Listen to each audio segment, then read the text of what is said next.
Istorya Tagalog Horror Stories.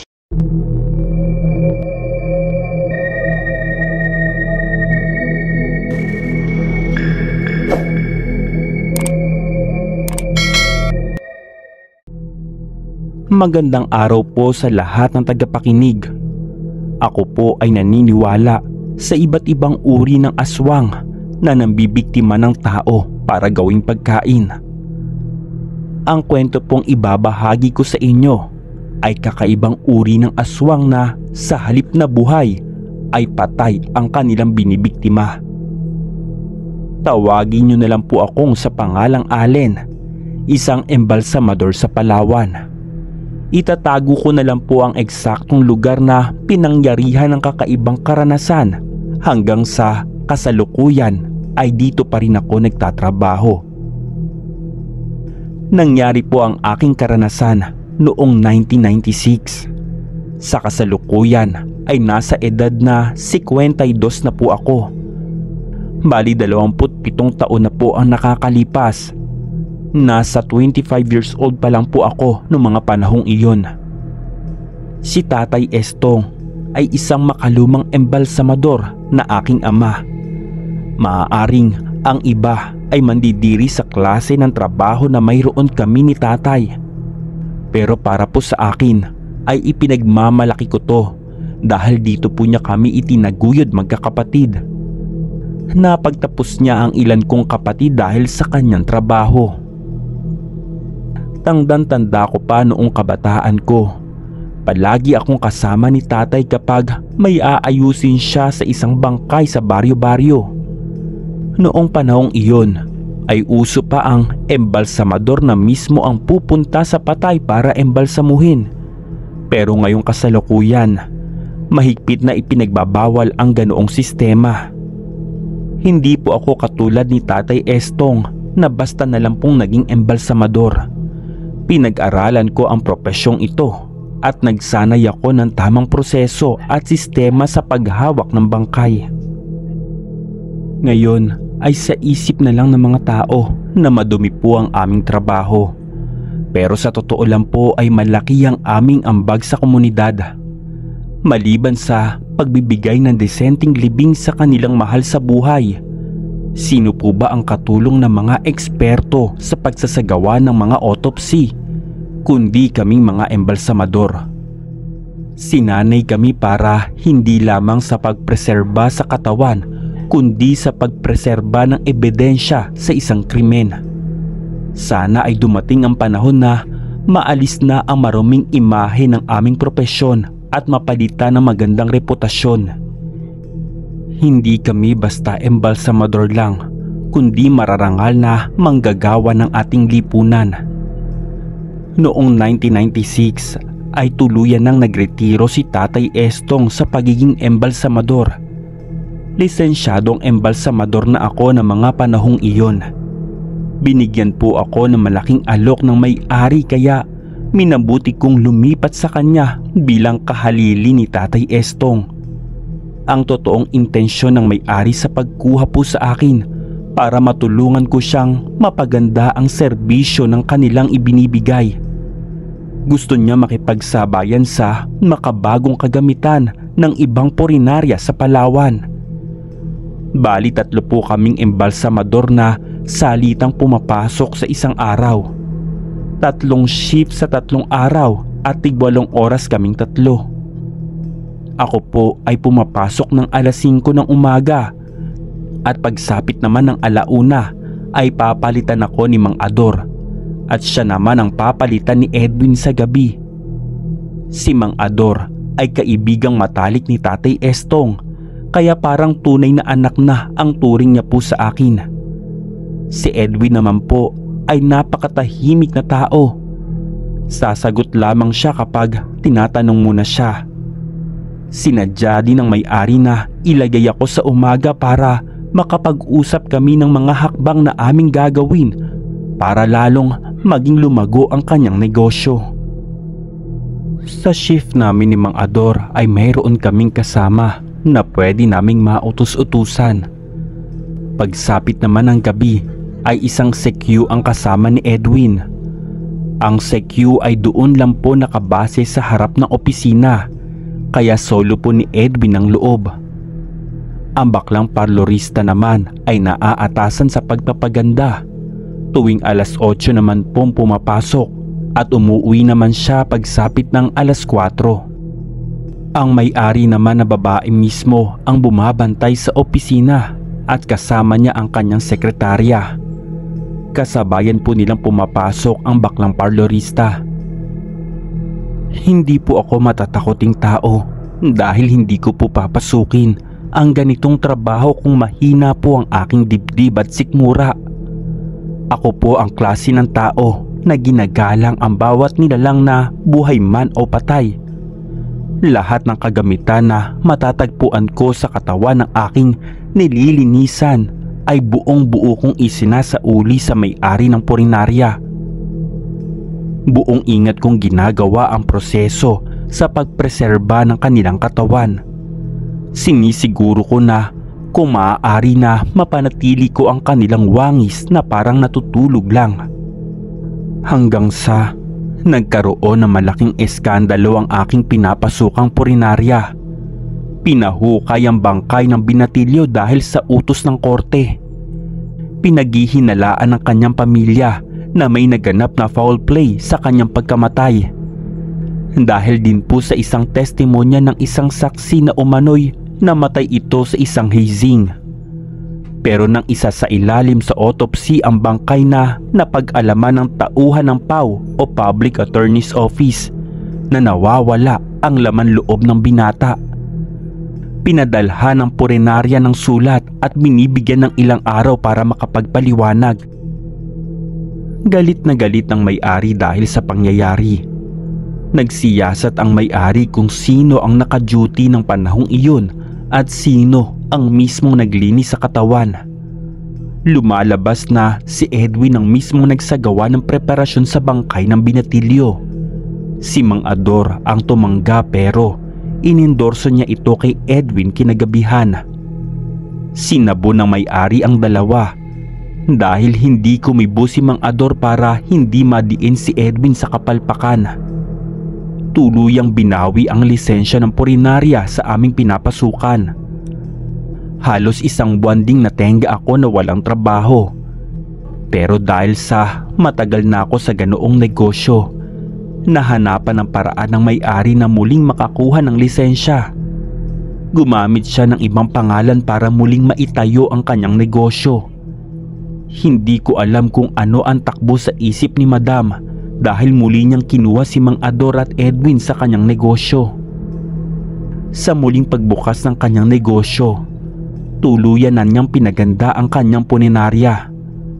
Lahat ay nakasistema na sa kasalukuyang estado bilang pagtupad sa pangunahing pamantayan sa pagkuha ng lisensya at prangkisa. Hindi naman iba sa akin ang lahat ng makabagong kagamitan dahil lisensyadong embalsamador ako at lahat ng iyon ay nakasalumuha ko ng panahon na ako'y nagsasanay pa lamang. Muling bumalik kami sa trabaho. Ganoon pa rin ang sistema ng aming pasok. Nahalata ko na lang na naging mas mailap si Edwin sa aming dalawa ni Mang Ador. Inisip ko na lamang na nahiya siya sa amin dahil sa nangyari. Hindi ko na lamang pinansin si Edwin sa kanyang pag-uugali. Pinatunguhan ko na lang siya bilang katrabaho. Gumawa ako ng sistema sa aming palitan. Mayroon akong endorsement form bago at pagkatapos ng trabaho at may lagda ang bawat isa sa amin.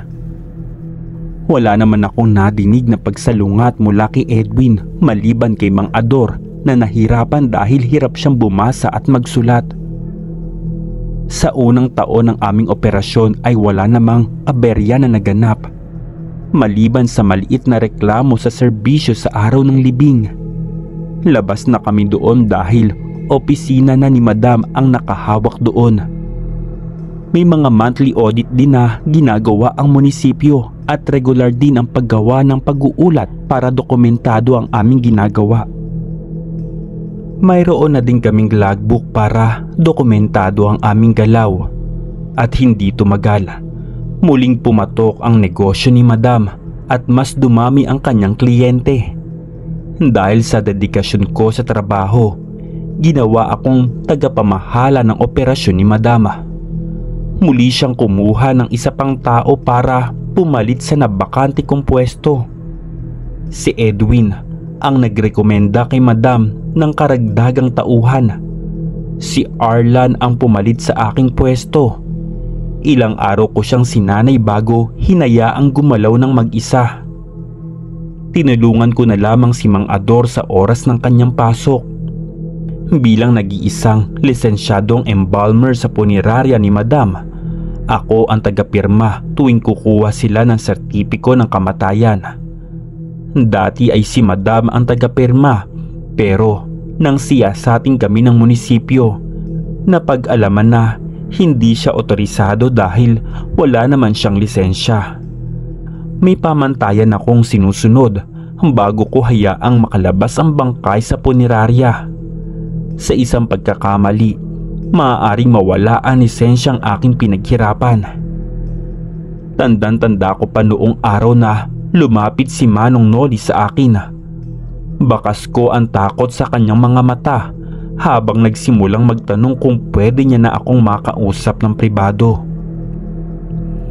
Pinapasok ko siya sa aking opisina at nahalata ko na nag-aalangan pa siya kung itutuloy niya o hindi ang kanyang sasabihin. Sa wakas ay nagsimula na siyang magsalita. Ayon sa kanya, nahahalata na niya simula nang palitan ako ni Arlan na wala na siyang dugong nakokolekta para matapon ng maayos. At isa pa, sa kanyang nahahalata na kapag nasa duty si Arlan, laging nakasarado ang silid. Kaya tuloy lagi siyang napipilitang umuwi ng sobra sa oras dahil naiipon ang kanyang gawain. Sinubukan kong kausapin si Mang Ador tungkol sa isiniwalat ni Mang Noli. Ganoon din ang hinaing ni Mang Ador dahil lagi naaantala ang kanyang gawain dahil kinakain na ni Noli ang paglilinis. Tungkol naman sa nawawalang dugo, sinabihan ako ni Mang Ador na bigyang pansin dahil baka tinatapon niya ng diretso sa kanal. Malaking problema kapag umalingasaw iyon sa kanal. Magiging dahilan na naman iyon ng muling pagpapasara ng punerarya. Hindi ko diretsahang kinompronta sina Edwin at Arlan. Sa halip, ipinatawag ko silang 5. Ang 3 embalsamador at 2 katulong sa paglilinis para muling ipaalala sa kanila ang panuntunan ng aming operasyon. Walang pagtutol sa kanilang panig at hindi ko na inungkat pa sa pagpupulong ang aking nalaman dahil gusto kong hulihin sa akto si Arlan sa kanyang ginagawa. Nagsimula na akong magmanman kay Arlan at napatunayan kong kinakandado nga niya ang silid tuwing may ginagawa siya. Sinubukan ko siyang tanungin kung bakit niya kailangan isara ang pinto tuwing may ginagawa siya sa loob. Ayon sa kanya, nawawalan daw siya ng konsentrasyon kapag lumabas-pasok si Noli sa silid. Ipinaliwanag ko sa kanya na kailangan manatiling malinis ang silid dahil paminsan-minsan ay nagkakaroon ng sorpresang pagbisita ang munisipyo kung nasusunod pa ba ang kanilang panuntunan. Tanging pagsang-ayon lamang ang naging tugon sa akin ni Arlan. Isa pang nakakagimbal na revelasyon ang isinalaysay ni Voldemort sa akin na kapalitan ni Noli sa trabaho. Ayon sa kanya, minsan niyang nahuli si Edwin na nilalantakan ang dugo ng kanyang pinapatapon tuwing umaga. Hindi niya daw sinasadya na bumalik sa punerarya dahil nakalimutan niya ang biniling gamot para sa kanyang asawa sa kanyang locker. Inakala ni Edwin na nag-iisa na siya ng gabing iyon, kaya iniwan nitong nakatiwangwang ang pinto. Maingat na lumabas si Voldemort dahil sa takot na baka siya ang balingan ni Edwin ng gabing iyon. Naging palaisipan sa akin ang hindi kapani-paniwalang testimonya ng 2 janitor. Ayoko naman gumawa ng aksyon ng walang sapat na katibayan sa 2 embalsamador. Humingi ako ng payo sa aking tatay Estong at ang kanyang ipinahayag na may kutob siyang aswang si Edwin noon pa man. Dahil lagi itong umiiwas ng tingin at masyadong mailap sa tao. Hindi naman makabigay ng komento si Tatay Estong kay Arlan dahil ni minsan ay hindi pa niya ito nakakasalamuhan ng personal. Malakas ang kutob ni Tatay Estong na magkakuntsaba sina Edwin at Arlan sa kawalang hiyaan sa trabaho. Malakas ang pagdududa ni Tatay na aswang ang dalawa, lalo na si Edwin ang naging daan para makapasok sa punerarya si Arlan. Sinubukan kong pakitunguhan ng kasywal ang dalawa sa kabila ng aking nalaman.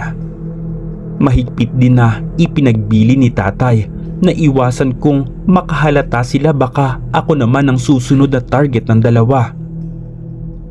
Hindi ko itinago kay Mang Ador ang aking nalaman tungkol sa dalawa niyang kasamahan sa trabaho. Mag-ama na kasi ang turingan naming dalawa, kaya nararapat lamang na maging alisto siya sa kanyang kasamahan.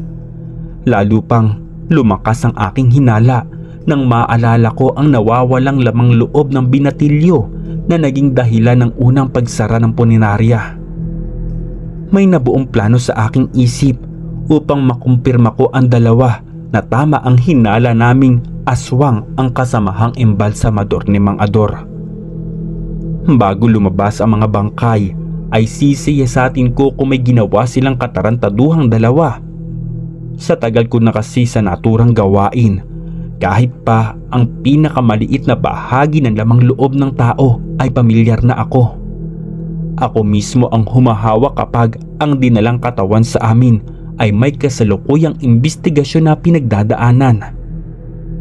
Gumawa ako ng sarili kong pag-uulat.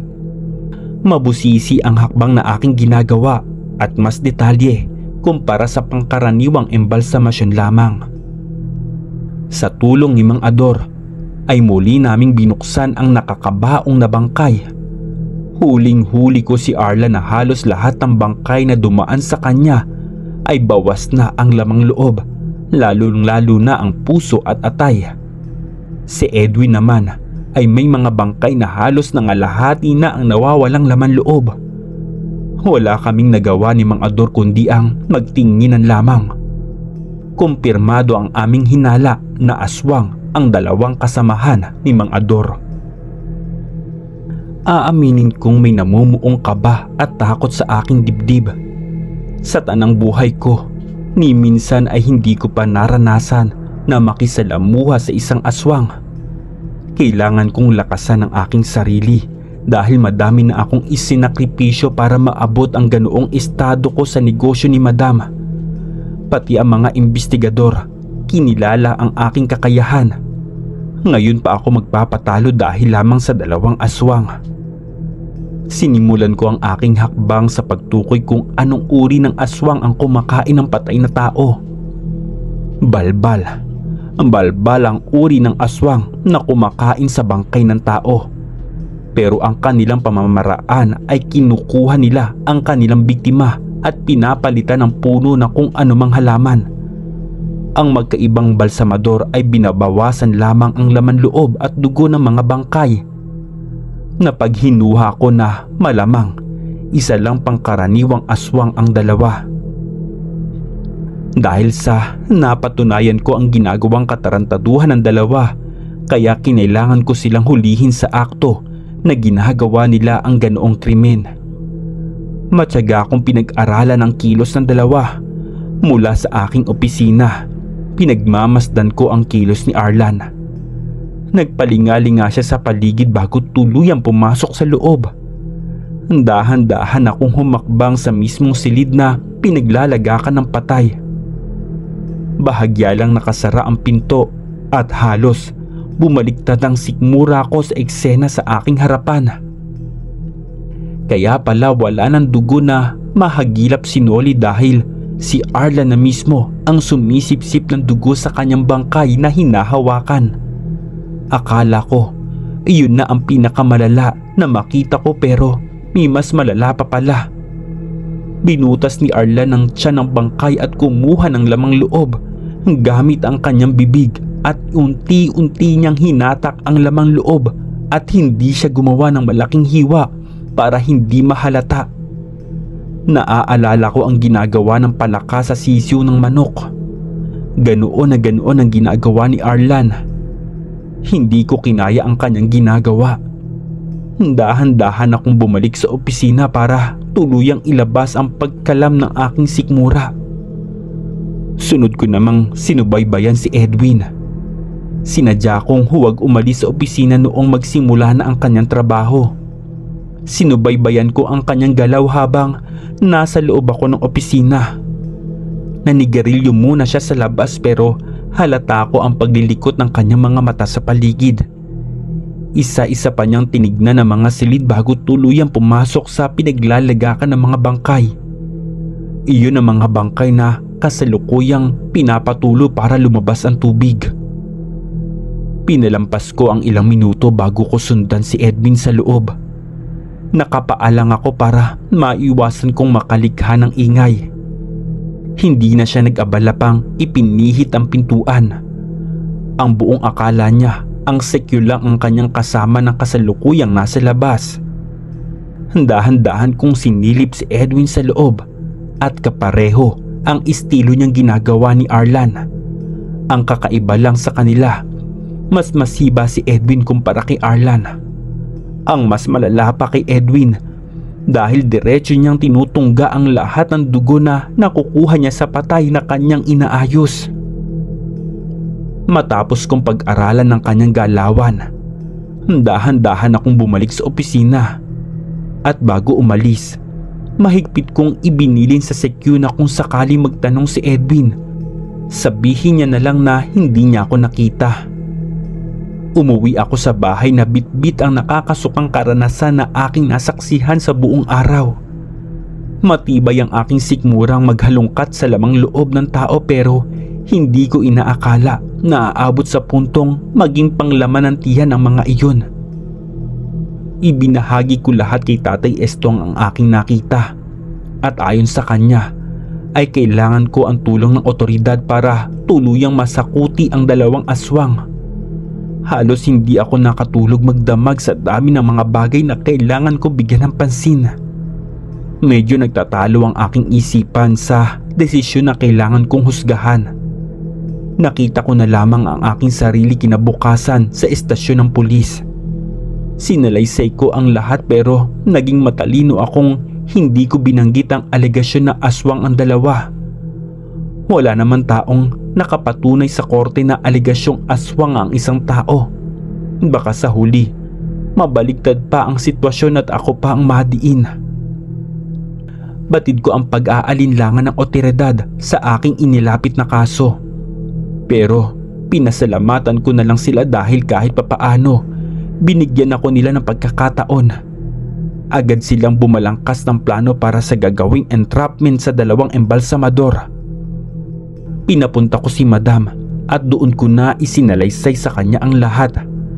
Naiintindihan niya naman agad na ako'y nagmamalasakit lamang sa kanyang negosyo. Ayaw ko nang maulit pa ang pagkakamali namin noon.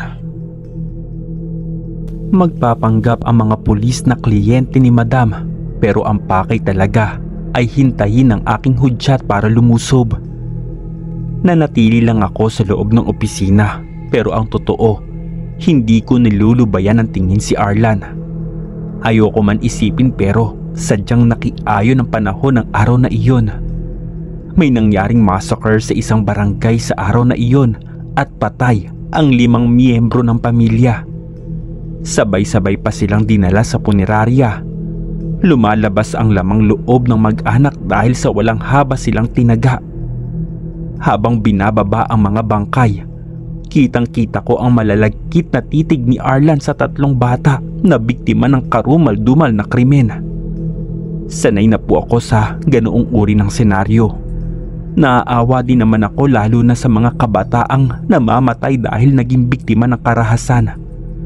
Pero wala na akong magagawa, kaya kailangan kong tibayan ang aking puso dahil doon kami nabubuhay.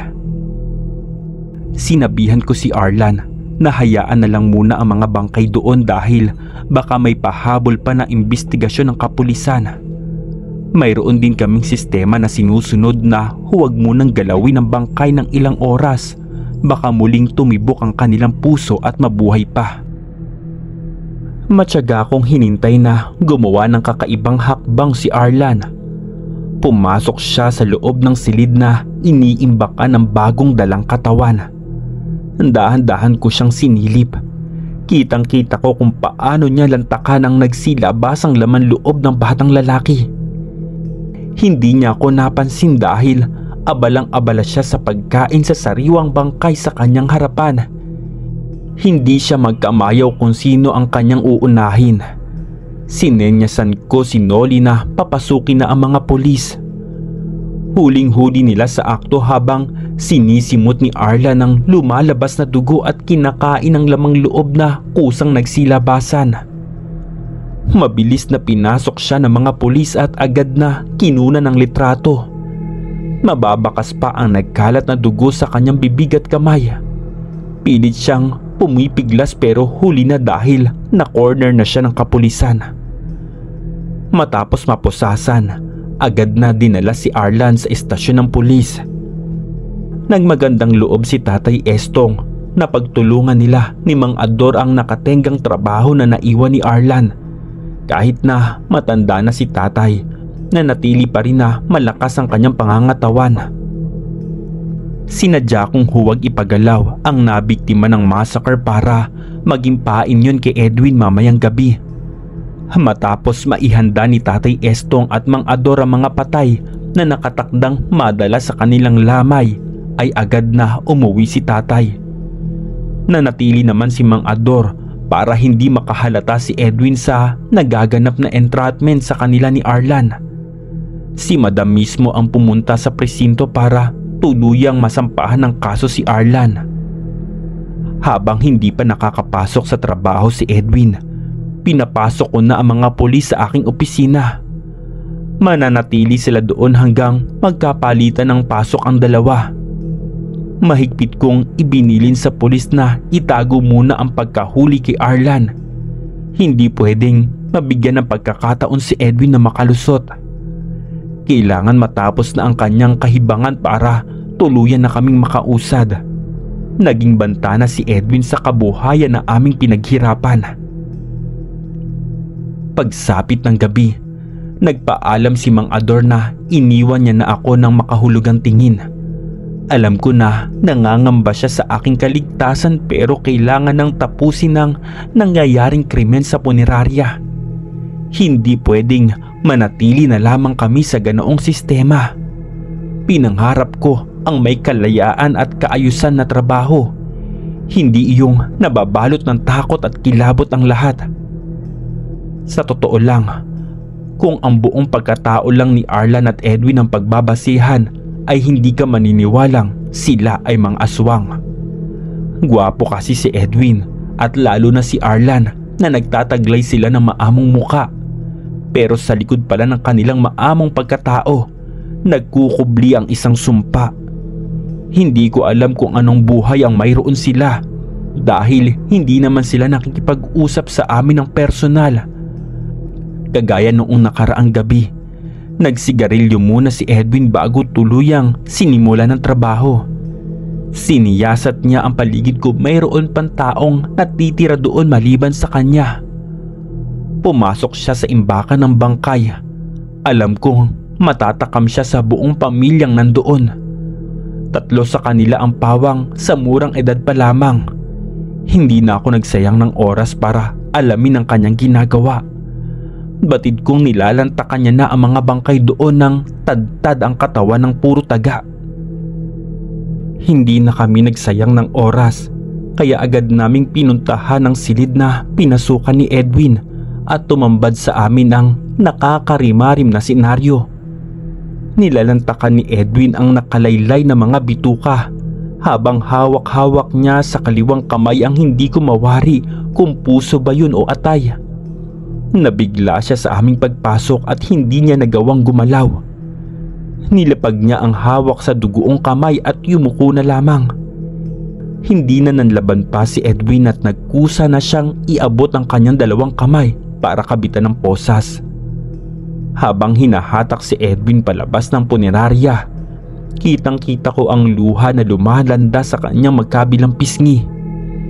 Hinintay ko ang pagdating ni Tatay Estong at Mang Ador para sumunod sa estasyon ng mga pulis. Sila muna ang bahala sa 5 bangkay na biktima ng masaker. Kailangang maayos na sila kinabukasan para mahatid na sa kanilang nagluluksang kamag-anak. Sa presinto, nadatnan ko si Madam na kausap ang hepe ng pulis. Naisampanan ni Madam ang kaso sa dalawa. Hindi ko na inusisa pa kung ano ang kaso na isinampa sa kanila ni Madam. Mayat mayang nagsimula ng magsidatingan ng kanilang pamilya. Namayani ang iyakan sa estasyon ng oras na iyon.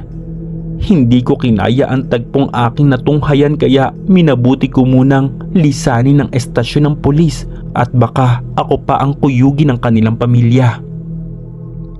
Napagpasyahan ko na sa susunod na araw ko na lang dadalawin ang dalawa.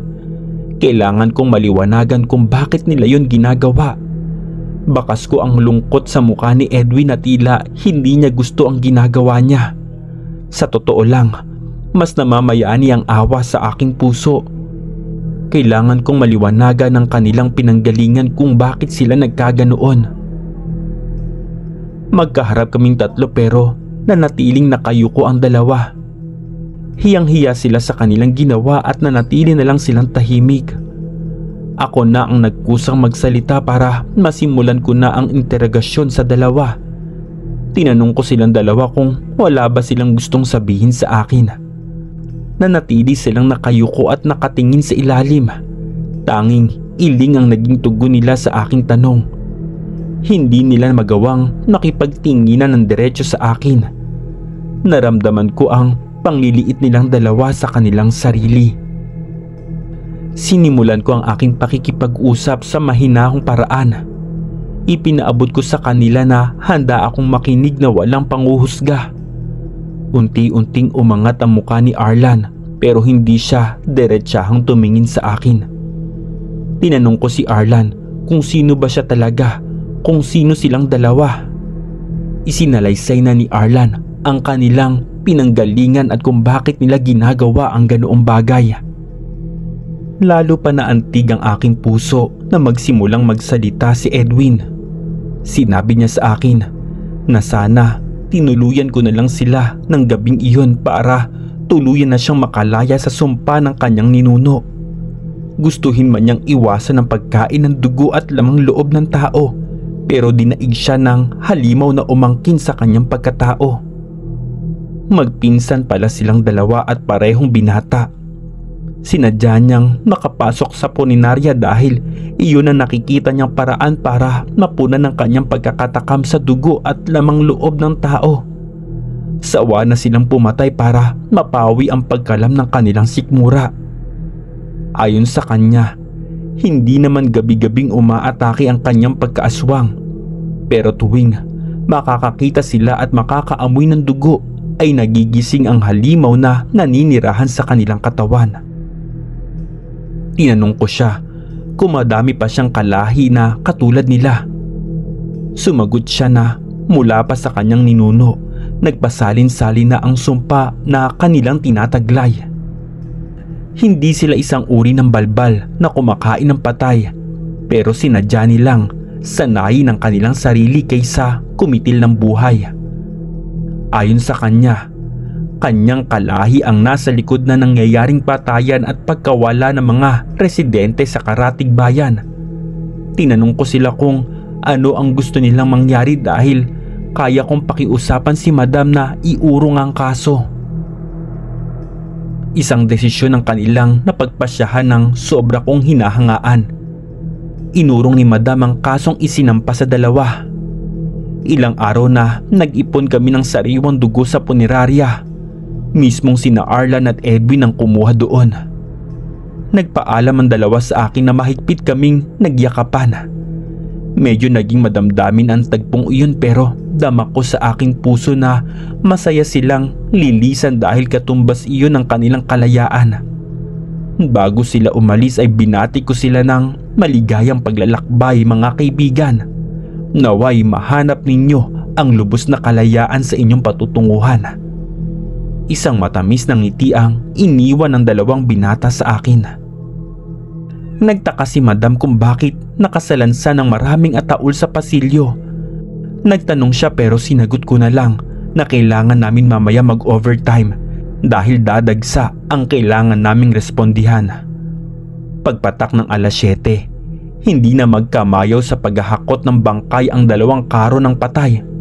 Puspusan ang ginagawang pag-istima ni Tatay Estong at Mang Ador sa mga bangkay kasama ang 3 bagong embalsamador. Iyon na ang huling gabi ni Mang Ador dahil tuluyan na siyang magre-retiro. Sinamahan siya ng kanyang matalik na kaibigan na si Tatay Estong. Sila ang saksi sa 2 binata na naging matatahimik na bayani ng kanilang kalahi. Ang totoo, sinadya ni Arlan at Edwin na lasunin ng kanyang kalahi. Gusto nilang palayain sa sumpa ang kanilang kamag-anak. Humingi sila ng tulong sa akin na makahanap ng dugo ng tao dahil batid ng 2 ang pagkasabik ng kanilang kaanak sa dugo. Pero lingid sa kaalaman nila na hinaluan ko ng laso ng mercury ang dugong iyon.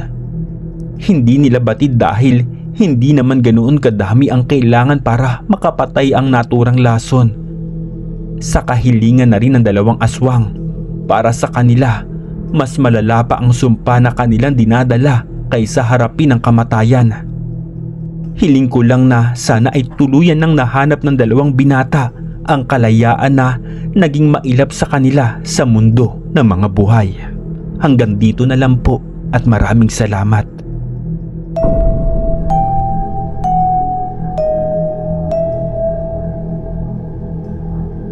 Istorya Tagalog Horror Stories.